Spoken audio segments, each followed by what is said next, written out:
Pakita mo yung picture. Nasaan si Martin? Nasa UST, tumutugtog. Bilang pulubi kami na walang pang-promote, so lahat ng po pwedeng sampahan, hati-hati kami. So, Have fun, kids. Hey, you wanna itsura ni DJ, oh. Thank you. Naka-ninja suit siya. I haven't seen you either. You can just watch the movie with us. Is that the condom? Yeah, the condom. Part 3 wasn't exactly on my list of things. Mainit yun. Mainit. Ayun na, naka-condom ka. Naka-condom. Mukha siyang tanga. Ayun, ayun, ayun, ayun.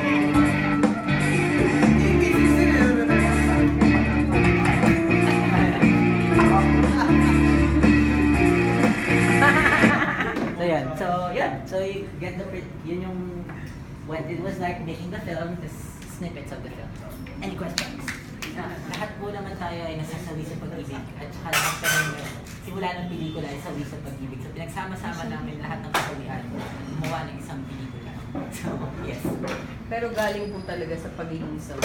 Oo naman po. Pero si Charlene po yung nagsulat eh. So siya po yung unang nasawi. So Miss Charlene talagang galing sa pagkasawi. So, i-clear na kami ni Avid, parang magkaklase kami sa College of Fine Arts. So, matagal kami magkaibigan. So, kinikwento niya lahat sa akin ng mga kasawian niya. And then, yung mga kwento din ng mga kaibigan namin, parang hinalo namin dun sa story na sa akin na rin, nandiyan na rin. So, yes, galing siya sa pagkasawi. Oo, yes. Saka 2002 ko sinulat yung original short story. 2005 yung una naming shoot. Iba pa yung artista namin for Sally, si Ana La Rosea, who is the girl in Magic Temple. And then, she was unavailable for the second shoot. So, noong 2010, si Rian na yung actress namin after exhaustive auditions. What other characters, if not all those characters that you've already shown in the film, have you thought of when you were thinking about the film? Ano pang ibang design ng characters? What other, yung look, safe to say na very visual kami mag-isip. So, mahilig kami sa comics, mahilig kami sa animation talaga. So, nung sinulat ko yung kwento, it is as you see it na na-describe na talaga yung mga monsters, na-describe yung character ni TJ na mukha na talagang malaking edits. So, yeah, parang yung nag-iba lang siguro is yung first shoot, 3D animation yung ginamit ni Avid. Pero nung second time around, they decided na 2D animation na. Last question ko po bago po ako sa musutan ni Richard. Bakit, ano po yung medyo deciding factor na sige gagawin natin animation? Simple lang po. Kung i-google niyo po pangalan ko, lalabas ko pa rin mga music videos ni Yen, music videos ng Parokya, ng Kamikaze, lahat po yun. Gusto ko yun yung chinito. Opo. So, yun ikaw gumawa. Opo. Ay, gabi. So, ganun po talaga yung style na ginagamit ng studio namin. It's talagang mag-blend ng tao at saka animation. So, making the film was an extension of our interests in blending visual and animation. Pwede ba? Sige po. Hi, TJ. Hello. First time gumawa ng animation, nagsuot ng ganitong suit. Pumayag ka naman. Dalawang beses. Dalawang beses. It's a good project. So, when you sign on for any project naman. I mean, reasonable, hindi naman unreasonable yung hinihingi ng studio ko yan. So, it was fun to do. The whole process for me was such a good experience. And I'm actually grateful that we shot the whole movie again. Because I wanted to do it. First time I did it,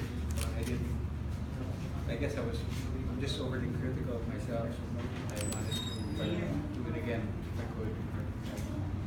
Change the way I would act. So I was happy to shot it. And aside from your character, what particular part of the film you like the most? Wow, it was actually the process of acting with very minimal props. I like the challenge of that. It was hard for me. That's why I was happy that I got to do it again. Doing the scenes with Enzo, and because it's my first time to act with Enzo, and I've worked with it before, so parang the dynamics of trying to pull that off, because it's not just, I'm not just being the dick here, dick in a figurative level. It was also becoming, he was also like somehow like sort of like a mentor, like a big brother to Enzo, because he's an older character, and Enzo was just thinking as a child, and then he saw the things, the good and the bad things that he, parang, it wasn't one-dimensional lang, the contrabida here. So that's one of my favorite parts. Did Rian say anything about that kissing scene na naka-suit ka tapos hindi ka naman naka-ring? Oh, but I don't think you can consider it. Okay, Kasi wala, it was because really through the anime, it's for the animation, really the movements were done. How it is now. So hagulgol na pangit na pang teleseryeng panghapon. Yes. Pinapasa nga niya sa akin nung una, parang ayaw niya pumunta.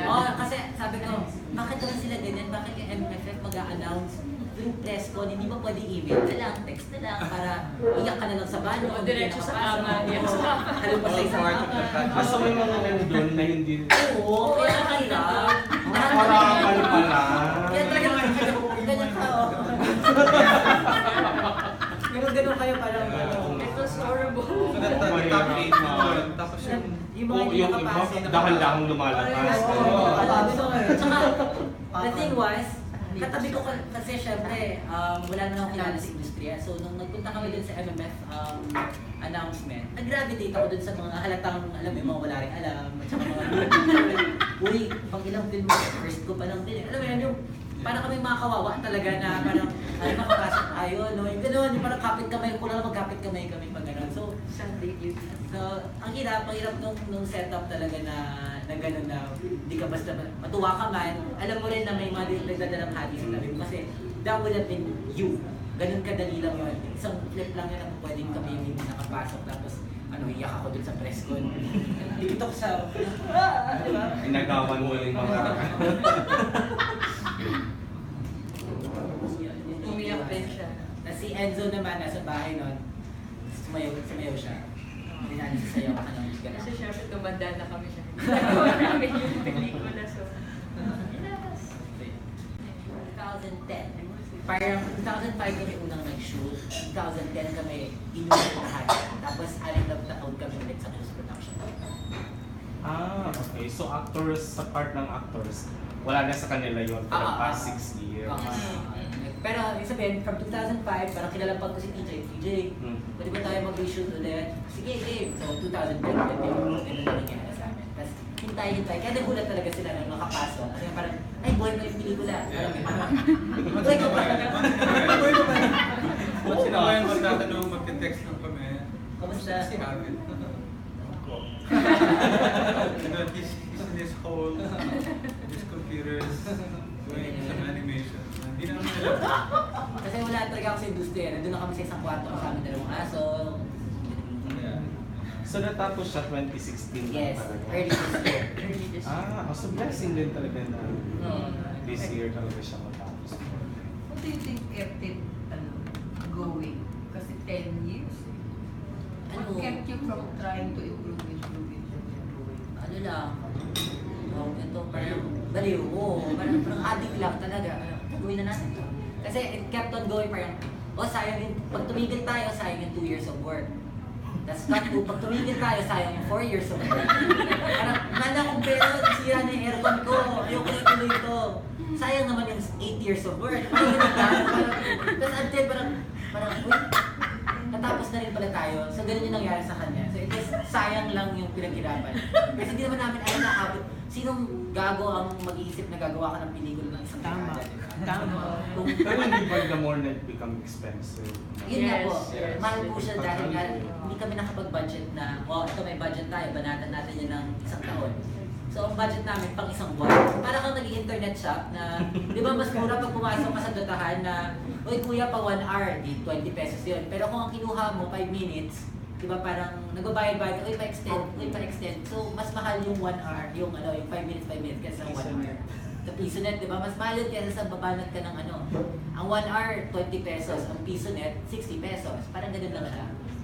How much ba to, yung budget? Secret, pero mga tatlong bahay sa Vista Real. Parang What? Bakit secret? So you could be one of the most expensive in... makikita nyo naman pag pinanood nyo, Saan? hindi siya, alam nyo po yung stigma kapag sabi mong indie film, talagang shoot tayo sa bahay ng nanay mo, gano'n. Madilim. Madilim. Hindi yung anime yung ganun. Hindi yan. Parang kita nyo naman Samahan nyo. ano siya, police siya. So, yun, may cost po yun. So, yun nga, yun po na, kailangan ko magbenta ng atay para, Saan ang post-prod dito? sa kusina po ng bahay namin, kasama po ng 2 aso. Totoo yan. Sa maliit na bahay sa Teacher's Village. Did you do the illustration? Ano ba? Did you do the illustration? I helped them. I have a staff na I hired them right after college. So mga bata pa sila, mga ubing pa sila na ngayon. May mga anak na, nagpapayag na ng bahay, ganun katagal. That's true. Kinasal, nabuti si mga girlfriend, ganun yung mga concerns namin in life. Paano pondohan yung pelikula. Kasi, nako, hindi na tayo ng simula, rock and roll lang eh. Palika, shit, hard tayo. Tapos later on, then na, uy, kailangan ko na magbayad ng bahay. Ako din yan. What's in saving salary na you wanted to save it for 10 years? Hindi ko ito i-give up. Kahit wala na akong pera, hindi You know, ako they say bibitan. an artist's work is never done. Yeah. That's what eats him. He sleeps at night, he dreams. Oh, every day. To wake up, he wants to do something new. That's how I imagine it. Yeah, ganun mismo. So, Ask him now. I ask you a question. If you have a chance, can you work when you work on other things? May dadagdag ka pa ba?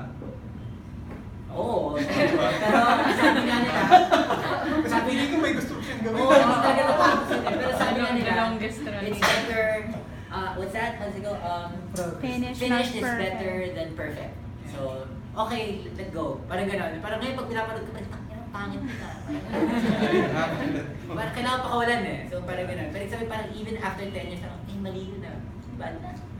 Ako lang ata nakapansin. So, okay na rin. Pag nag-uusap kami ni Avid, actually yung friendship namin, the 10 years, pag nagkikita kami, yun lang yung pinag-uusapan namin, yung sali. Tapos parang, nung may mga moments na syempre nadi-discourage siya na parang, itutuloy pa ba natin to, or pack up na. Kasi nga, di naman, gastos eh, di naman natin alam kung saan mapupunta, ganyan. Tapos, I remember saying na, it's just waiting for its time. Parang, hindi, mangyayari din yan. It's waiting for its Sa time. tamang panahon. It's waiting for its audience, ganyan. Natatawa nga kami when people say na it's for millennials by millennials, ganyan. Hindi kami millennial. Pero parang nung sinimulan namin yung Sally, wala pang even term na millennial, walang term na hipster. Walang social media. Walang social media, walang Facebook, walang skinny jeans or Instagram or anything. So parang medyo nasa outskirts kami ng actually Gen X. Nasa outskirts kami ng generation X. Tapos kung mapapansin niyo nga sa movie, walang ma-feel niya yun yung walang social media, walang anything. Tapos may scene pa na humihingi si Sally ng roll of film para dun sa camera niya. Hindi yan parang ka-hipsteran. Parang talaga nung sinimulan namin yung movie, film yung ginagamit sa camera dati. So, that's how long it's been. That's how it works. So, siguro mo yung scale na yun. Tapos kami, lilima lang kami. Tapos kaya ako mabalik sa punta ko. Ano po yung naging inspiration ng art style niyo given na drawings over isa sa mga paborito namin writer-artist combo si Dave McKean at saka si Neil Gaiman. So yung trabaho nila. Tapos nag-evolve na from there. 90s reference. Ganun ka luma. Common denominator. Common denominator. That I'm a kami, big fan of 90s. Sandman. Sandman. Everywhere. Napalitan mo ba yung stories depende sa taste ng Hindi, kasi ano lang kami, talagang ginawa lang namin to para sa amin. Wala kami kaalam, hindi kami nag-FGP, hindi namin inaalam ano trip ng tao. Yun din, parang yung greatest ambition namin for the film is to upload it online para makita ng mga iba, mapanood online for free. Kaya din siya English. Kasi nga inisip namin na worldwide audience. Online lang. Online. Pero Online huwag niyo lang. sasabihin sa distributor namin na papaganda. Nagpapakahirap tayo magpalabas sa pelikula, gusto yung distribute online. Balik na kayo dito. It's great. Tapos kayo po as filmmakers, paano po kayo nag-transform? Siya kinasal. Ako namuti yung buko. Si TJ may anak na. Si Enzo. Si Ed, yung artist, yung si Enzo, dalawa na yung anak, yung si Marty namin. So, talagang hindi boyhood eh, titohood. Nag-titohood kami talaga. So, really just the passage of time. Namatayan na ako ng nanay, namatayan na ako ng aso, lumipat ako ng 4 na beses. So, lahat yun pa rin yung ginagawa ko. And TJ, how difficult it is to act ng ini-imagine mo lang yung background? Kasi Yeah, it's hard. Kasi when you enter the set, there are some props, but you have to study na kung yung line of sight mo para hindi ka mukhang naghahanap ng bagay. oo. So parang in that sense, parang when you're in that space, you have to know it in your head now where it is. Like in your house, kung nakapatay yung ilaw mo, you know where everything is. Right? You still sort of have an idea, and it's parang same philosophy as that.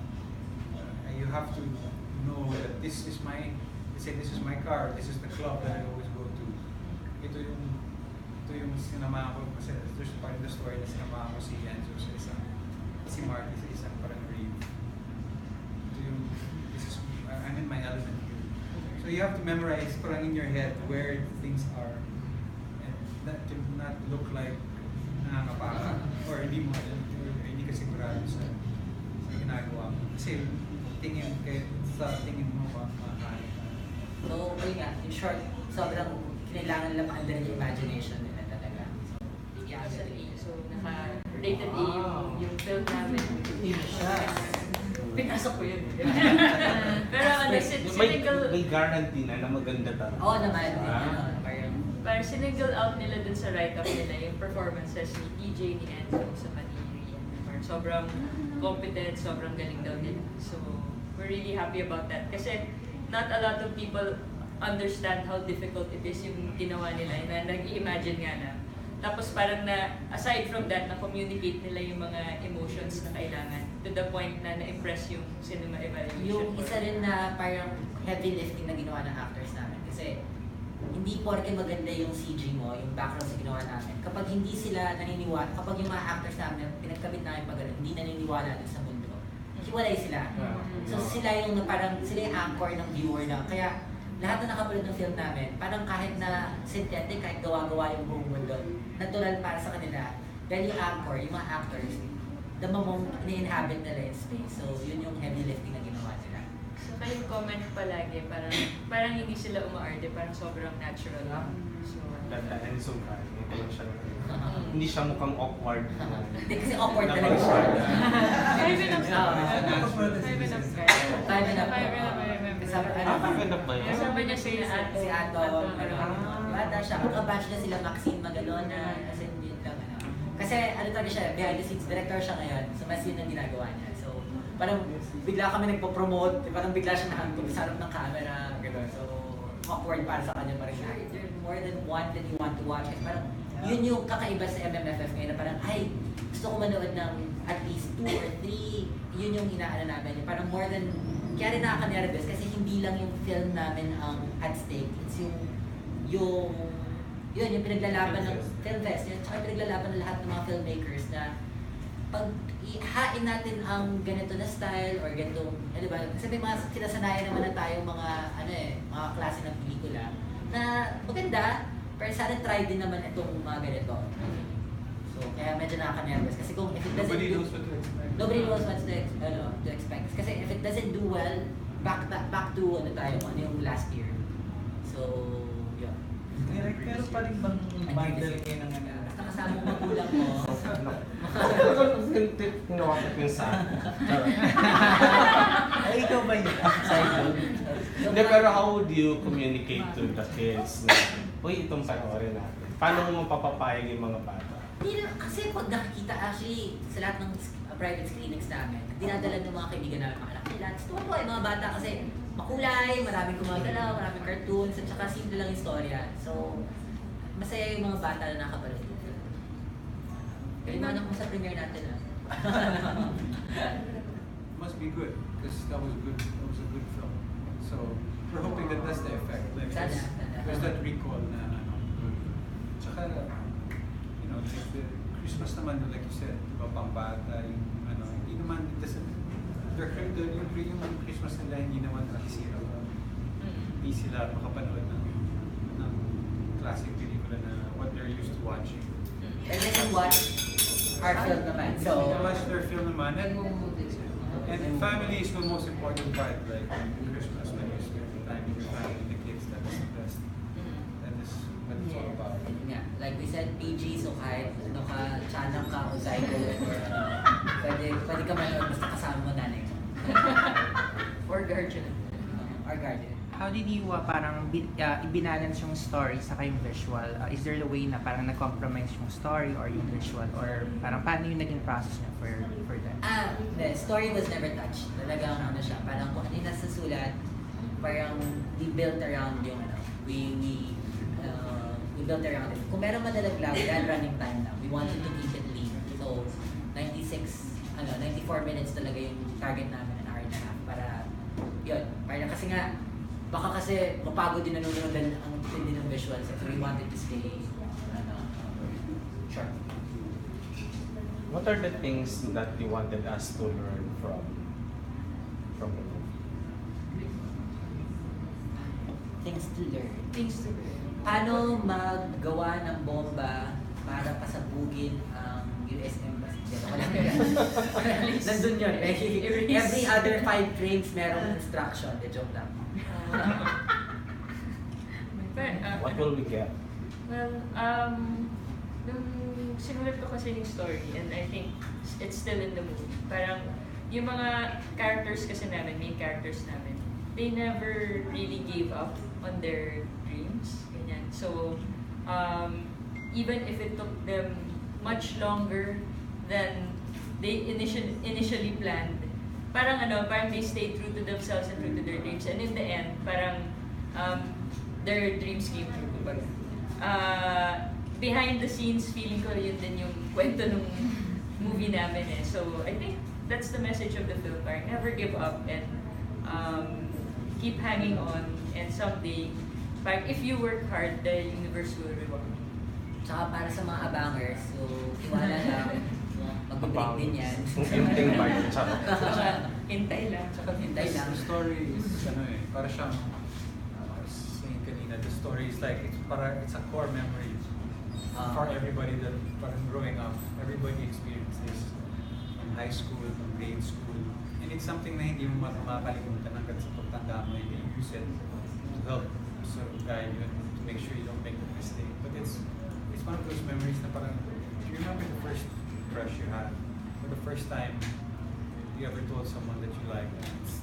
You never forget that. So parang that's how it feels when you watch Sure, it. meron kami nun. So, ganun, ang pinaka-main citation na what the jurors said was that upon watching the film, nadama nila yung craft, yung pag gano'n siya kapinulido gawin. So, parang kailangan mapanood to. So, basahin ko out loud. Sige. Medyo mahaba yan though. Medyo mahaba. So, parang short, na lang. Parang, the approach is fresh and sincere. It is an interesting and innovative film that needs support.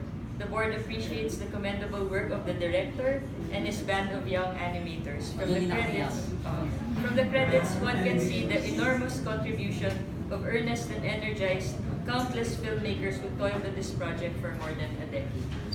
Yun yung isa. So yun, basta dama nila yung dama nila yung, di ba, most production sasabihin nila, pinaghirapan namin to, pinaghirapan namin talaga to. Oo nga. Kulang isa nilang baga ako. Binenta ko ng sa matanda.